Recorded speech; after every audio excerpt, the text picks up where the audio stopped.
Hello दोस्तों, मेरा नाम है प्रणव ओझा और ये मेरा सेकंड वीडियो है ऑर्गेनाइजेशन बिहेवियर के बारे में। तो दोस्तों, पहला वीडियो की लिंक मैं एंड में छोड़ दूंगा, तो प्लीज वो आप देख लीजिएगा। यहाँ पे ऐसा लिखा है कि भाई ऑर्गेनाइजेशनल बिहेवियर का नेचर कैसे होता है। दोस्तों, ये वीडियो शॉर्ट रखने के लिए मैं सीधा नेचर पे चला जाता हूं और यहाँ पे लिखा हुआ है कि it is the field of study and not a discipline. जब डिसिप्लिन का मतलब आता है तो एक सब्जेक्ट नहीं है। ऑर्गेनाइजेशनल बिहेवियर एक स्टडी करने वाली चीज है, जहां पे हम स्टडी करते हैं कि लोग ऐसे क्यों बिहेव करते हैं। अब ये जो चीज हो जाती है वो बिकॉज लोगों का बिहेवियर अगर हमें समझ पड़ी कि लोग ऐसे बिहेव करते हैं तो हम उसके हिसाब से बकायदा चेंज कर सकते हैं। तो चलो दोस्तों, यहाँ पे आगे बढ़ते हैं। तो organisational behaviour is consider as a field of study. इसके पहले वाले लेक्चर में मैंने बोला था कि जब तीन दोस्त अगर बाइक पे जा रहे हैं और सामने वाला अगर एक बंदा है तो हम झगड़ा करने लगेंगे, और जब हम अकेले होते हैं और सामने तीन होते हैं तो हम सॉरी बोल के निकल लेते हैं। This is how the behaviour of one particular person changes and that we have to study.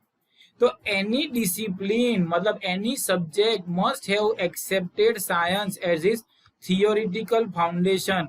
तो देखो भैया, ये साइंस ही है कि हम लोग बिना देखो, जो चाय पीता है वो सुबह उठ के चाय पीने वाला है और वो चाय ही पीने वाला है, चाहे उसको आप 700 रुपए की स्टारबक की कॉफी दो, बाहर निकल के बोलेगा चाय जैसी मजा नहीं है। So there is a subject which is accurate, which has a theoretical foundation, और उसके बेस में हम लोग यहाँ पे बता सकते हैं। अब आगे बढ़ते हैं यहाँ पे। बट ऑर्गेनाइजेशनल बिहेवियर जो होता है ये ब्रॉड है, there is no specific theoretical foundation.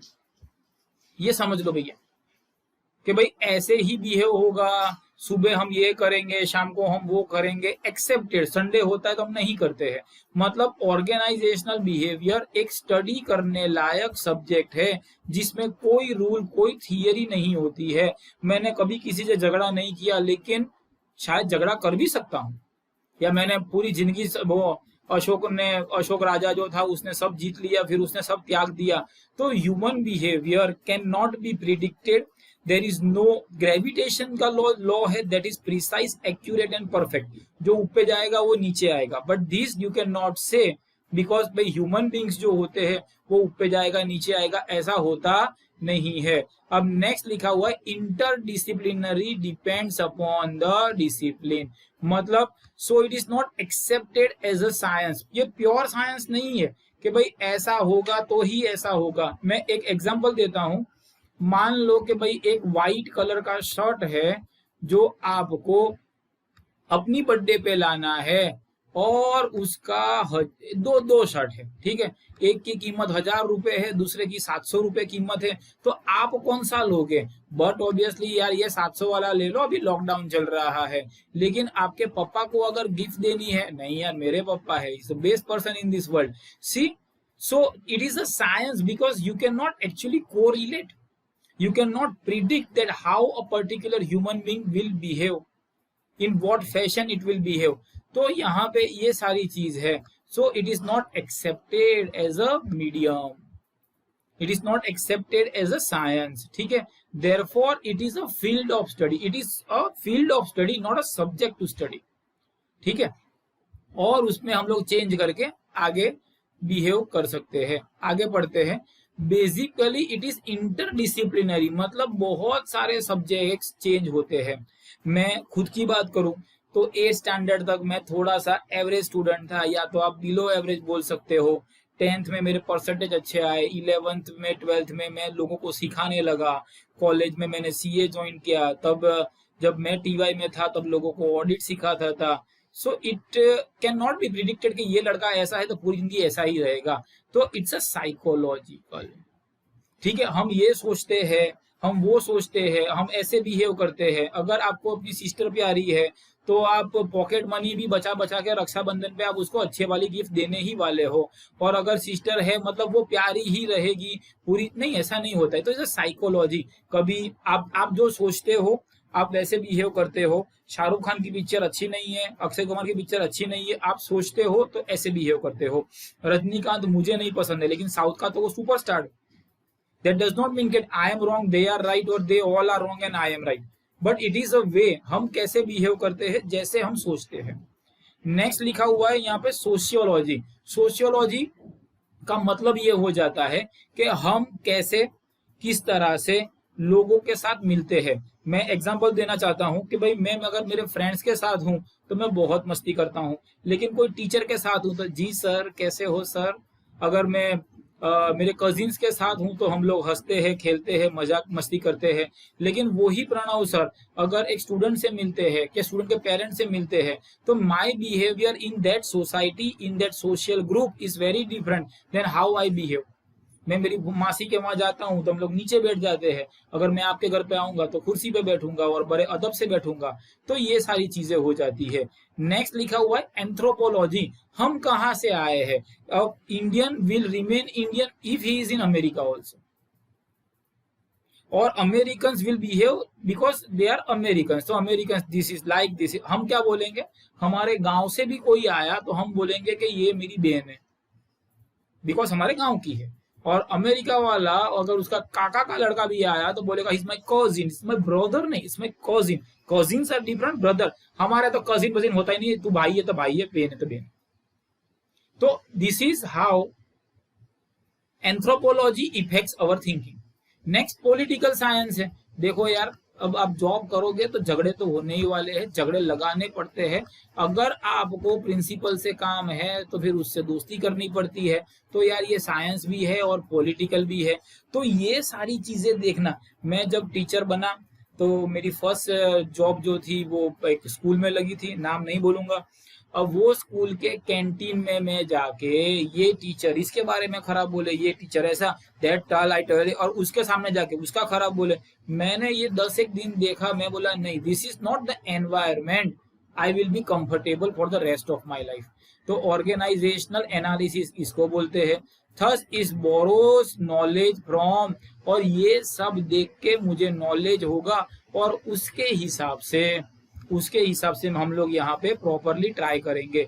तो मेन थिंग जो है वो मेन थिंग ये है जो मैंने लास्ट लेक्चर में भी बोला था कि भाई ये समझ के हम हमारे ऑर्गेनाइजेशन में सुधार करेंगे. ठीक है. अब थर्ड पॉइंट जो हो जाता है it is an applied science. It is an applied science का मतलब क्या होता है, नॉलेज तो मिल गया, अब वो नॉलेज का करने का क्या. मुझे पता है कि हर 2 या 3 घंटे बाद स्टूडेंट जो मेरे सामने बैठा है वो बोर हो जाएगा, तो मैं रिसेस दे दूंगा, उसको बोलूंगा कि भाई जा नाश्ता करके आ, या तो मैं ही उसको नाश्ता कराऊंगा. तो ये नॉलेज जो मुझे मिला है कि लोग मेरे लेक्चर में 1-1.5 घंटे का वीडियो, मैंने कभी 2 घंटे के वीडियो भी रखे हुए लेकिन उसमें वॉच टाइम नहीं आता, और 10 मिनट के वीडियो में 50,000 से ज्यादा व्यू आ चुके हैं. तो मैंने स्टडी किया कि भाई people prefer to spend less time and learn more rather than उसके हिसाब से. तो ये चीज जो होती है that is an applied science. अब ये जो नॉलेज आया ये मुझे अप्लाई करना पड़ेगा, और सिर्फ नेचर ऑफ ऑर्गेनाइजेशन बिहेवियर पे मैं 1 घंटा बोलूं तो मुझे उसका कोई वॉच टाइम नहीं मिलने वाला है. हाँ, सब्सक्राइबर मिल जाएंगे, बोले भाई ये बंदा मेहनत कर रहा है तो हमारे काम का है. जब दूसरा छोटा वीडियो रखेंगे या रिविजन का वीडियो रखेंगे तो ये हो जाएगा. Next, to integrate.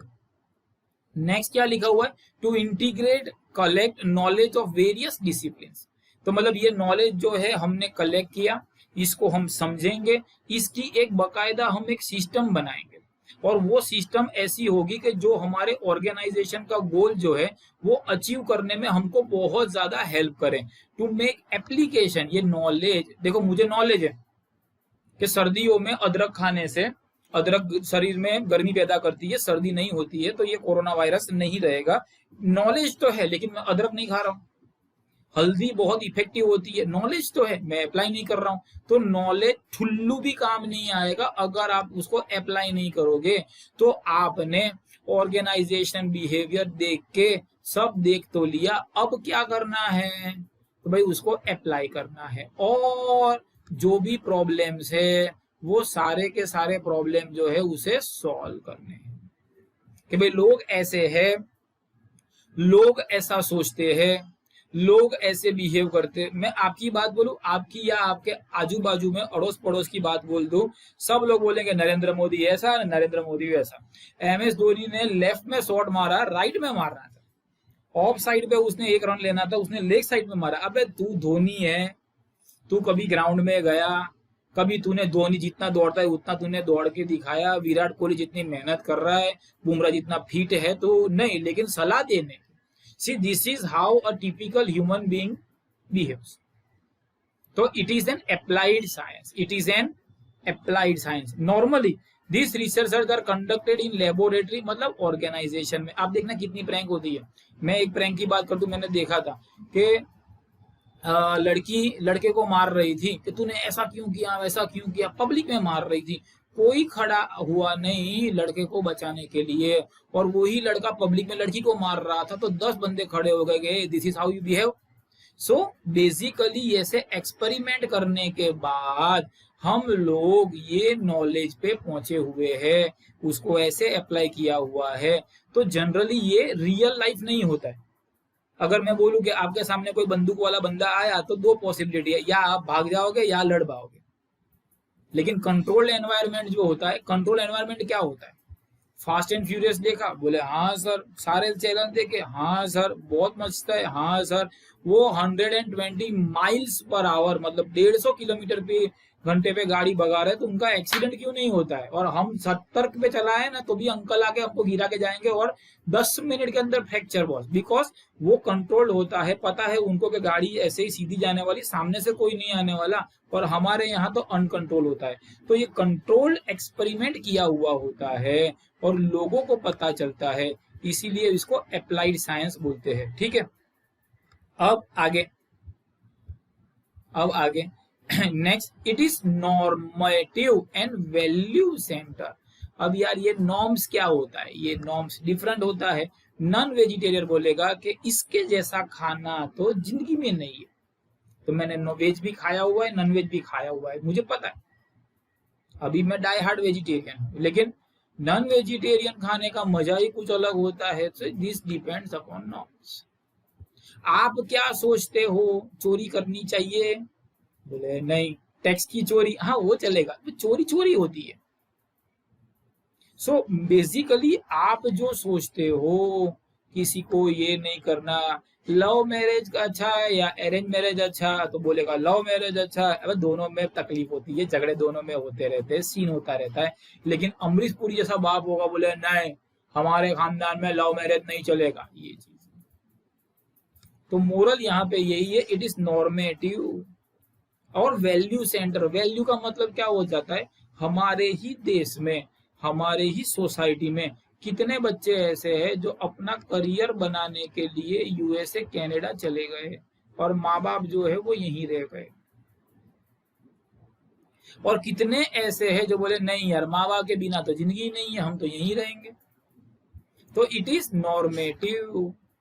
जो आप सोचते हो, जो आपको लगता है कि सही है, तो वो नॉर्मेटिव हो गया। ठीक है, और जो वैल्यू होती है आप दिमाग में परसीव कर लेते हो। How can Narendra Modi be wrong? Well, I don't think he is wrong.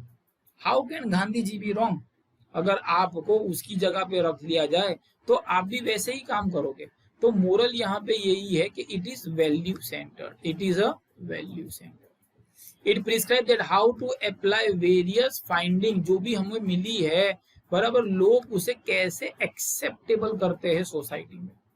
What is acceptable by the society, what is not acceptable by the society. अगर मैं बोलूं, अगर आपने, मैं कैदियों की मेंटालिटी की बात करता हूँ, कैदियों की, जो क्रिमिनल्स है, जो सजा काट रहे हैं, जो जेल्स में, उनका भी उसूल होता है कि अगर तूने किसी को मर्डर करके आया तो बराबर है, उसने तुझे परेशान किया तो तूने उसको मार दिया, नो प्रॉब्लम।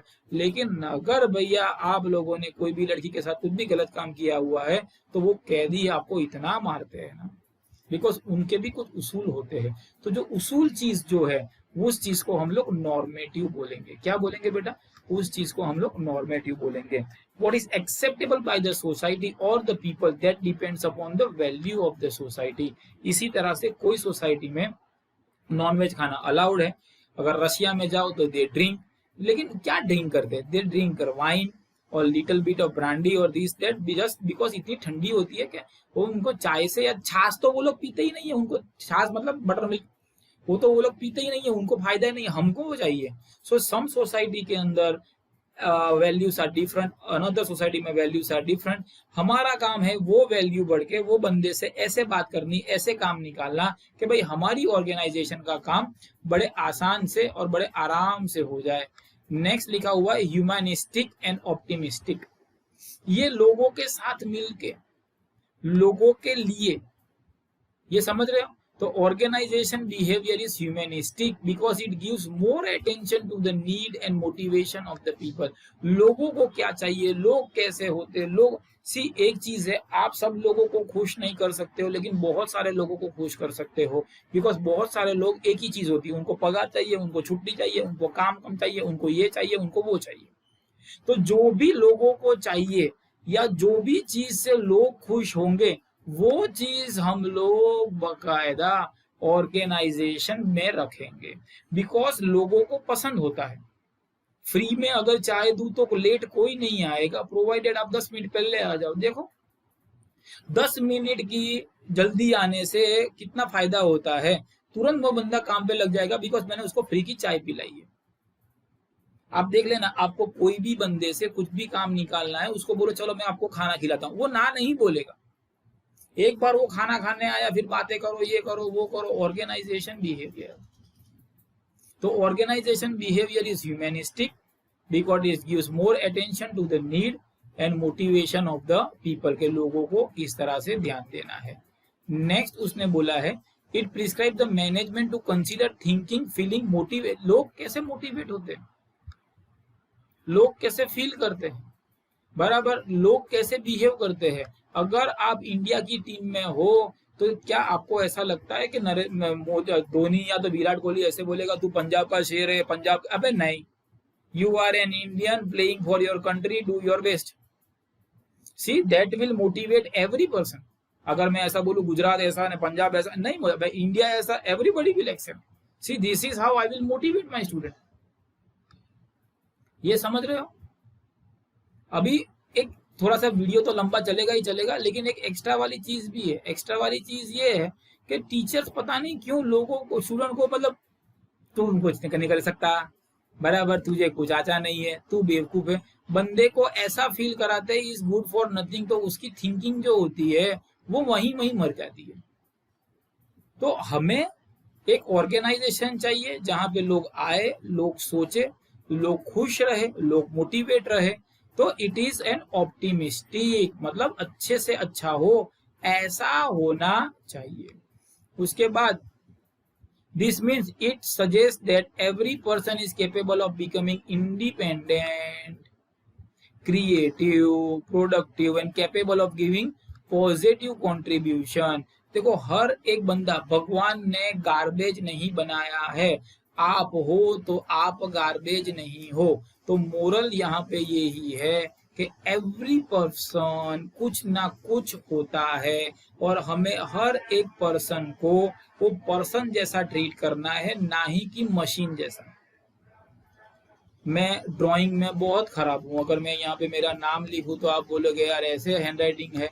मैं बोलने में अच्छा हूँ, मैं समझाने में अच्छा हूँ, मैं बुक लिखने में अच्छा हूँ, बराबर डांस में एकदम बद्दा हूँ। अब मेरे रूम में आओ तो ऐसा रूम होता है, आप देख के बोलोगे बंदा क्या, बट मैं अलग हूँ। मैडम जो है on the contrary she is a very different person, मेरा लड़का he is a different person.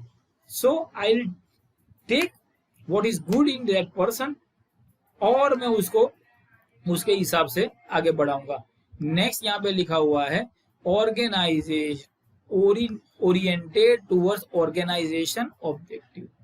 अब इसका मतलब क्या हो जाता है, sometime the objective of an organisation ऐसा होता है, कॉन्फ्लिक्टिंग होता है।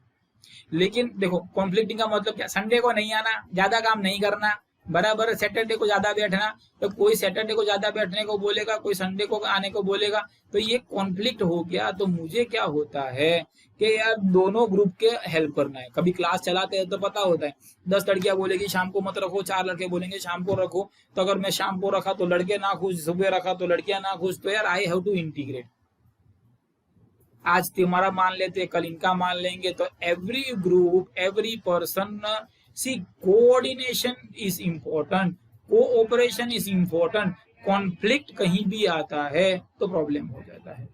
OBs try to integrate both of these type, in such a way that they can achieve simultaneously, मतलब कंपनी का भी काम हो, अरे वाह, बराबर इंडिविजुअल को भी मजा आए तो क्या वाह, दोनों साथ में काम करेंगे। हाँ, कैसे, तो क्या वो ऑर्गेनाइजेशन बिहेवियर जो होता है वो स्टडी करता है, वो अप्रोचेस लेके आता है, लोगों को मोटिवेट करता है और हमारा काम होता है। नेक्स्ट लिखा हुआ है कि it is a total system.